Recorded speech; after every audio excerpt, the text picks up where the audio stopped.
I wonder what the disciples must have been feeling and thinking. After this Jesus that they have been following for several years makes his way to Jerusalem, celebrates this final Passover meal with them, and then foretells his coming death. What might they have been thinking? Fear, confusion, hopelessness, wondering what the future might hold for them. Will this world look in different ways than it has for them? Sound familiar? And what is it then that Jesus does? Well, he goes and he prays. He knows their fear and anxiety and confusion, and so he prays for them. He knows that they cannot bear it any longer, and so he prays for them. He knows that he will have to leave them soon, and so he prays for them.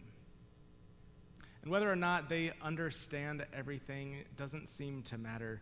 Jesus is there to support them, even in this time. Jesus wants them to know that they are loved and supported and valued and that they matter. And because of what Jesus has done, that prayer is not only limited to those disciples, but it's extended to each of us. In John's gospel, it's recorded that Jesus prayed this for his disciples and all who might believe in him through this word. And that includes all of us. Jesus prays also for you. And what is Jesus' prayer? Well, it's that they may be one. One with God, one with each other, one with Jesus, one with themselves. And that finding their unity, finding that oneness, they may have peace. Now, Jesus extends this prayer as both a blessing, that those for whom Jesus prays might be blessed, that they might encounter for themselves God's love and life and forgiveness. But it's also an invitation.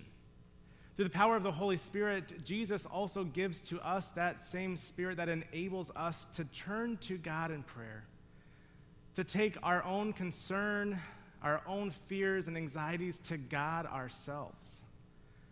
And not just that, but we are also then called to and invited to pray for others just as Jesus did.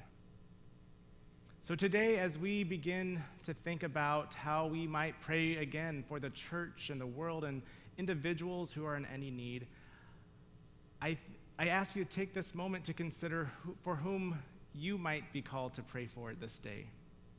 Maybe look around the room and have ready those names.